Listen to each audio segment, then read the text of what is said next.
नमस्कार मंडळींनो, मोरांबा मालिकेच्या आजच्या भागामध्ये आपण पाहणार आहोत की आता अक्षय हा माहीला म्हणतो की तू ग्रेट आहेस आणि मी तुला म्हणालो होतो ना कावेरीला आपण घरी घेऊन येऊ म्हणून, पण त्या अगोदरच तू त्यांच्या घरी गेली आणि तू त्यांना व्यवस्थित बरंसुद्धा केलं. ते ऐकताच आता माहीला धक्का बसतो आणि माही म्हणते की म्हणजे रमा घरी गेली होती तर.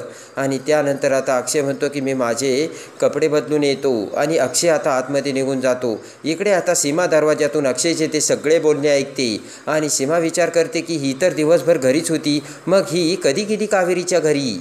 आणि लगेच सीमा आता माहीसमोर येते. सीमा माहीला म्हणते की रमा, अगं कावेरी आता बरी आहेस ना.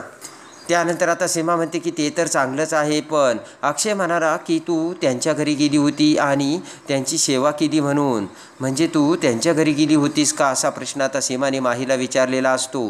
आणि ते ऐकताच आता माहीला धक्का बसतो.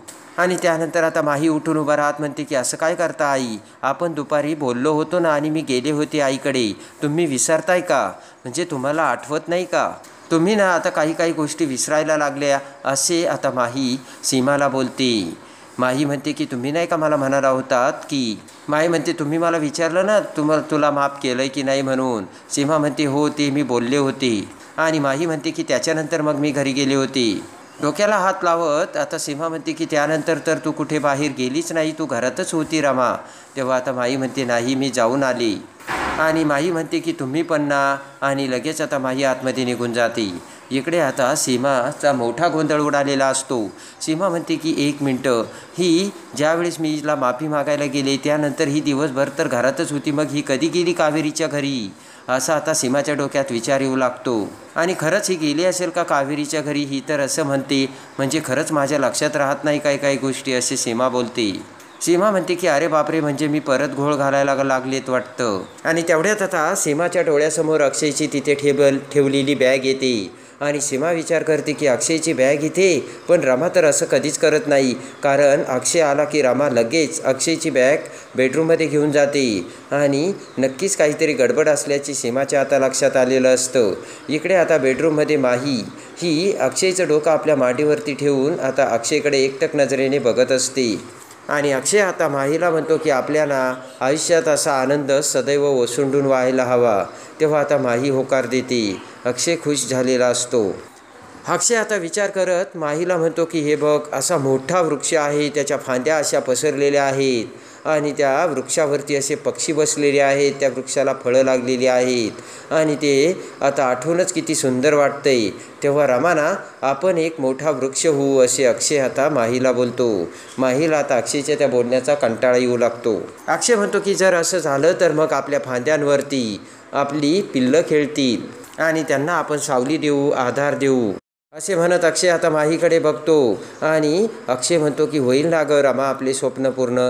तर आता माही मान हलवते. इकडे आता साईच्या घरामध्ये रमाने सगळा काही चिवडा तयार केलेला असतो आणि त्याचे पॅकेट तयार करून दोघेही आता ते पॅकेट्स चिवड्याने भरवत असतात. आणि ते चिवड्याचे पॉकेट भरत असताना रमाला आता पाठीमागचे अक्षयसोबतचे दिवस आठवतात. आणि आपण अक्षयसोबत कसे हातगाडीवरती भजी काढले होते आणि ते गरमागरम भजी अक्षयने कसे खाल्ले होते आणि त्यानंतर आपण डबे देण्याचं काम कसं सुरू केलं होतं आणि रमा अल्पोहार नावाने डबे तयार करायचं काम आपल्या हाती घेऊन आपण कसे खमंग पदार्थ तयार करत होतो आणि तो कसे विकत होतो, हे सगळं आता रमाच्या डोळ्यासमोर येत असते. आणि रमा त्या चिवड्याच्या पॉकेटमध्ये आता चिवडा भरून तो विकण्याचा रमाने व्यवसाय सुरू केलेला असतो.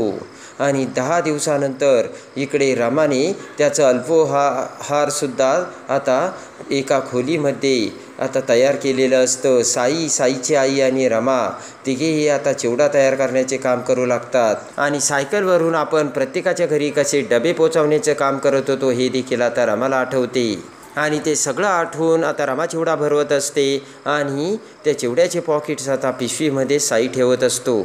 आणि इकडे आता रमाने सगळे पॉकेट्स तयार केलेले असतात. आणि 1 महिन्यानंतर आता रमाचा व्यवसाय भरभराटीला लागलेला असतो. साई आता पॉकेट पोचवण्याचे काम करत असतो. आणि आता असेच पॉकेट तयार करून भरत असताना आता साई तिथे येतो आणि साईची आई आणि रमा आता चहा पित असतात. तेवढ्यात आता रमाला वॉमिटिंग होऊ लागते आणि पटकन रमा रमाला आता वांट्या होत असताना साईची आई म्हणते काय झालं, तर रमा म्हणते की बहुतेक मला ॲसिडिटी झाली.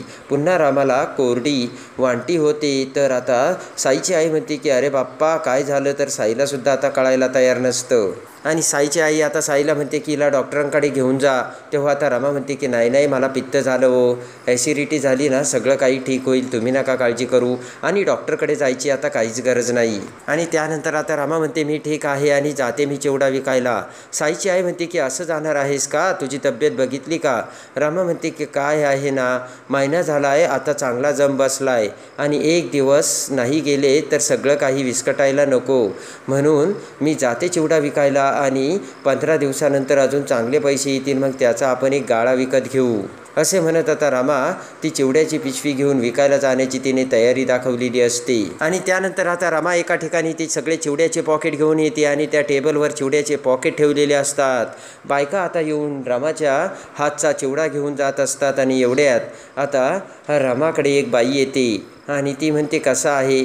तेव्हा आता रमा तिला भाव सांगते, हा 100 रुपये आणि हा 150 रुपये, एकदम शुद्ध तेलात केलेला आहे. ती बाई आता चिवडा घेते.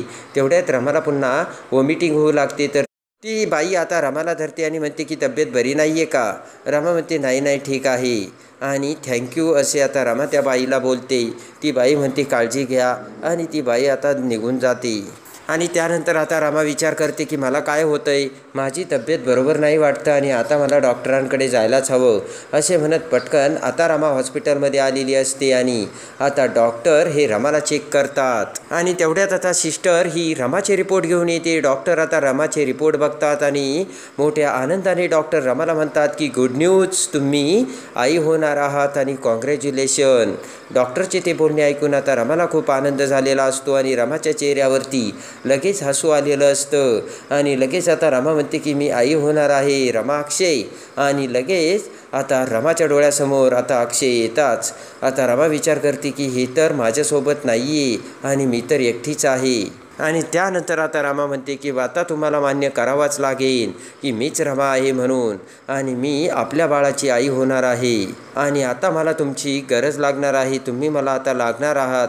असे आता रमा पोटाला धरून विचार करते. रमा म्हणते की आपण बघितलेले स्वप्न पूर्ण झालेत आणि मला तुम्ही हवे आहात. आणि रमा म्हणते की थँक्यू डॉक्टर. तर डॉक्टर म्हणतात की कसला विचार करत आहात.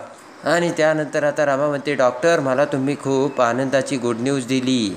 आणि त्यानंतर आता रमा म्हणते की डॉक्टर तुम्ही आता मला व्यवस्थित चेकअप केलं आहे आणि खरंच मी आता आई होणार आहे. तर डॉक्टर म्हणतात हो, आता ना तुम्ही कधी चेकअप करायला यायचं, कोणत्या गोळ्या घ्यायच्या आणि कशी काळजी घ्यायची याची मी तुम्हाला सगळी माहिती देते. असे म्हणत डॉक्टर आता रमाला सगळी माहिती सांगतात.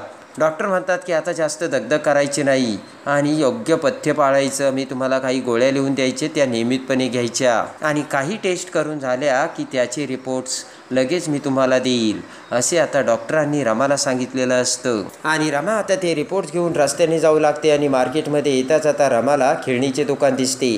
रमा मोठ्या आनंदाने बाळाच्या आठवणीत हरून गेलेली असते आणि त्या खेळणीच्या दुकानाजवळ येते. आणि त्यानंतर आता रमा त्या दुकानदाराला ही खेळणी हा खुळखुळा केवढ्याला आहे असे विचारते आणि लगेच तो खुळखुळा विकत घेऊन आता त्या दुकानदाराला रमा पैसे देते. पण त्याच वेळेस आता माही त्याच रस्त्याने तिथून जात असते आणि रमाला बघते आणि पटकन माही रमासमोर येत म्हणते की रमा तुझ्या आयुष्याचं एवढं खेळणं झालं तरीसुद्धा अजून तुझी खेळणी घ्यायची सवय काही मोडली नाही वाटतं. आणि त्यानंतर आता रमा म्हणते की हे खेळणं मी माझ्यासाठी नाही घेत, माझ्या बाळासाठी घेते आणि मी आई होणार आहे. ते ऐकताच माहीला धक्का बसतो. माही विचार करते की ही काय बोलते आणि ही कधी अक्षयसोबत गेली. आणि आता माही विचार करते की कदाचित रमाच्या आयुष्यात ना दुसरी व्यक्ती आहे वाटतं. त्यानंतर माही आता रमाकडे बघते आणि म्हणते की रमा तू बाळाला जन्म देशील, पण बाळाला कुणाचं नाव देशील आणि तू तुझ्या बाळाला कशी वाढवशील. रमा आता माईसमोर येते आणि म्हणते की रमा तिच्या बाळाला वाढवायला खंबीर आहे आणि नाव तर त्या बाळाला मी त्याच्या वडिलांचंच देणार आणि मिस्टर अक्षय मुकादम त्या बाळाचं वडिलांचं नाव असेल, असे आता रमा माहीला सांगते.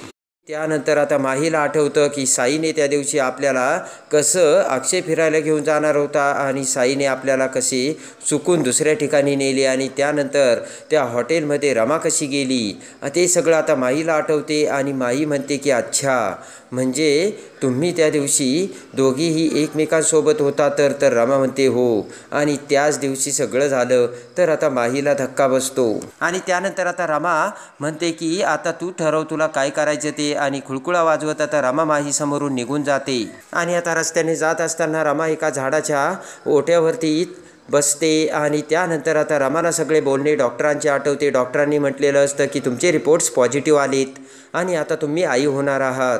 आणि त्यानंतर आता रमाला ते सगळं आठवतं आणि रमाला खूप आनंद झालेला असतो. आणि त्यानंतर अक्षयने आपल्या गळ्यात कसं मंगळसूत्र घातलं होतं, आपण अक्षयसोबत कसे लग्न करून त्या घरी आलो होतो, हे सगळं आता रमाच्या डोळ्यासमोर येऊ लागते. प्रेमाचे ते क्षण आठवून आता रमा त्या ओट्यावरती बसलेली असते. आपण बाळाची आई होणार यामुळे रमाला एका बाजूला आनंद झालेला असतो तर दुसऱ्या बाजूने आपण अक्षयपासून बाजूला झालो याचं दुःख करत आता रमा तिथेच विचार करत बसलेली असते. आपल्या गळ्यात मंगळसूत्र घालून अक्षयने आपल्या भांगेमध्ये कशी कुंकू माळले होते हे आता रमाला आठवते. आणि त्यानंतर तांदळाचे माप ओलांडून आपण कसे मुकादमाच्या घरात प्रवेश केला होता हे देखील आता रमाला आठवू लागते. आणि त्यानंतर अक्षयने रमाला म्हटलेलं असतं की रमा आपल्याला बाळ झाल्यानंतर आपण त्या बाळाला दोघेही मोठं करू, मग ते रांगायला लागेल, आपलं बोट धरू लागेल. हे आता अक्षयचे बोलणे रमाला आठवते. आणि ज्यावेळेस अक्षयने हे म्हटलेले असते त्यावेळेस आता रमाला खूप आनंद झालेला असतो आणि ते प्रेमाचे क्षण आता रमाच्या डोळ्यासमोर येतात. अक्षय म्हणतो की मग ते बाळ हळूहळू मोठं होऊ लागेल, ते बाळ बोलायला लागेल, मग ते आपल्याला म्हणेल की मला खेळायला अजून कोणीतरी पाहिजे, मग आपण अजून एक छोटं बाळ आणण्याचा प्रयत्न करू. ते सगळे क्षण आता रमाला आठवत असतात. आणि रमा आता पुन्हा पुढच्या व्हिजिटला हॉस्पिटलमध्ये आलेली असते. आणि आता आपल्या अपॉइंटमेंटची रमा तिथे वाट बघत बसलेली असते. आणि थोड्यात आता पिऊन तिथे येतो तर रमा त्या पिऊनकडे कागद मागते. आणि त्यानंतर पिऊन आता रमाला कागद आणून देतो. रमा त्या कागदावरती आता अक्षयसाठी चिठ्ठी लिहू लागते. रमा लिहिते की अहो आज आपल्या आयुष्यातला सगळ्यात महत्त्वाचा दिवस आहे, पण आज तुम्ही माझ्यासोबत नाही आहात. आणि तुम्हाला माहीत आहे का, तुमच्यासाठी आणि माझ्यासाठी आपण एकत्र बघितलेलं स्वप्न आज पूर्ण होत आहे आणि तुम्ही बाबा होणार आहात आणि मी आई होणार आहे. रमा अशी त्या चिठ्ठीत लिहित असते. आणि रमा म्हणते की तुम्ही म्हणाला होतात ना आपल्याबरोबर असे दुडू पळतानाचे बाळ हवे आहेत आणि ते स्वप्न आपले आता पूर्ण होत असल्याचे रमा त्या चिठ्ठीमध्ये लिहू लागते. रमा म्हणते मला माहिती आहे तुमचा माझ्यावर विश्वास बसणार नाही, पण त्या रिसॉर्टमध्ये त्या दिवशी मीच तुमच्यासोबत होते. आणि रमा म्हणते की त्या दिवशी तुम्ही मला विचारलं की आपल्यात काय घडलं आणि आपल्यात काय बोलणं झालं आणि त्या दिवशी मी प्रेमाचे क्षण तुमच्याबरोबर घालवले असे आता रमा त्या चिठ्ठीमध्ये लिहिते. आणि तरीसुद्धा त्या दिवशी तुम्ही त्या मुलीला विचारलं की माझ्या जागी ही कोण आहे म्हणून, तरीसुद्धा तुम्हाला नाही कळालं. रमा म्हणते की आज ती माही माझ्या जागी तुमच्या बरोबर आहे, पण आपल्या दोघांना मायेचा एक स्पर्श ओळखण्यासाठी पुरेसा आहे असे आता रमा सगळं त्या चिठ्ठीत लिहिते. आणि रमा म्हणते की आता मी तुमच्यासोबत घरामध्ये नाही आहे आणि आपल्या संसाराच्या वेलीवरती आता एक फूल उमलणार आहे अहो असे आता रमाने त्या चिठ्ठीत लिहिलेलं असतं. आणि हे तुमचं बाळ आहे आणि काही जरी झालं तरी अक्षय तुम्हाला माझ्यावरती विश्वास ठेवावाच लागेल आणि म्हणून मी हे सगळं या चिठ्ठीत लिहिते असे रमाने त्या चिठ्ठीत लिहिलेलं असतं. रमा म्हणते की मला तुम्हाला आत्ता या क्षणी घट्ट मिठी मारावीशी वाटते आणि मोठ्या घट्ट मिठीत मला तुम्हाला ही सगळी बातमी सांगावीशी वाटते असं रमा आता त्या चिठ्ठीमध्ये लिहिते. आणि रमा म्हणते की आपण आईबाबा होणार तुमची रमा असे त्या चिठ्ठीत रमाने लिहिलेलं असतं. आणि आता रमा हॉस्पिटलमध्ये ती लिहिलेली चिठ्ठी घेऊन पुन्हा आता त्या ओट्यावर येऊन बसते आणि आपल्या पर्समधून ती चिठ्ठी बाहेर काढत रमा ती चिठ्ठीकडे बघते आणि विचार करते की काय करू, मला ना आता काहीच कळत नाही. आणि रमा विचार करते की जेव्हा मी आई होणार हे तुम्हाला कळेल, आई होणार आहे हे कळल्यानंतर तरी तुम्हाला पटेल ना मीच रमा आहे म्हणून, असा रमाने आता विचार केलेला असतो. आणि त्या चिठ्ठीची पुन्हा एकदा रमाने घडी घातलेली असते. रमा विचार करते की जेव्हा ते हे पत्र वाचतील तेव्हा त्यांचा नक्की माझ्यावरती विश्वास बसेल आणि मग त्यांना कळेल की नक्कीच मीच रमा आहे म्हणून, असा रमा विचार करते. आणि त्यानंतर असा विचार करून रमा आता हळूच मुकादमाचे गेट उघडून मुकादमाच्या घरासमोर आलेली असते.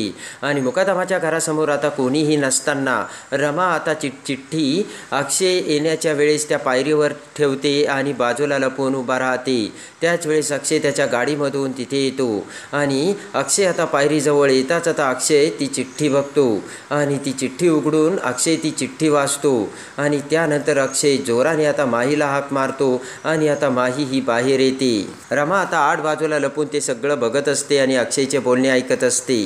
आणि रमाने आता जोराने माही अशी हाक मारलेली असते आणि माही अशी हाक मारता क्षणी आता माही ही बाहेर येते. आणि त्या क्षणी अक्षय आता माहीकडे बघत म्हणतो की माही अशी हाक मारल्यानंतर तू का आलीस आणि तुझा खेळ आता संपलाय माही, असे अक्षय माहीला बोलतो.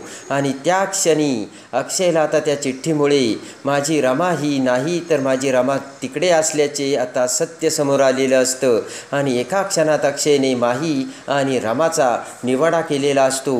एका सेकंदात अक्षयने ती चिठ्ठी वाचून खरी माही आणि खरी रमा समोर आणलेली असते. अक्षय म्हणतो की माही तुझा खेळ आता संपलाय. आणि अक्षय म्हणतो की आता मला कळालं खरी रमा कोण आहे म्हणून. असे म्हणत अक्षय आता माहीकडे बघतो तर इकडे रमाला खूप आईचं वाटलेलं असतं. आणि रमा आई होणार असल्याचे सत्य समोर येऊन रमा आता त्या चिठ्ठीतून जेव्हा ते सत्य अक्षय समोर आणते त्याच वेळेस खऱ्या रमाच्या सत्याचा उलगडा अक्षयला होऊन अक्षयने खरी रमा आणि खरी माही कोण याला बरोबर ओळखलेलं असतं. तर आता अक्षय खऱ्या रमाला कशी मुकादमाच्या घरी घेऊन येणार आणि रमा आता अक्षयच्या बाळाची आई होणार असल्याचे सत्य अक्षयला समजल्यानंतर आता अक्षय कसा रमाचा स्वीकार करतो हे बघण्यासाठी आणि मुरांबा मालिकेच्या डेली अपडेटसाठी बेल नोटिफिकेशनवर क्लिक करून आपल्या चॅनलला लाईक करा, सबस्क्राईब करा.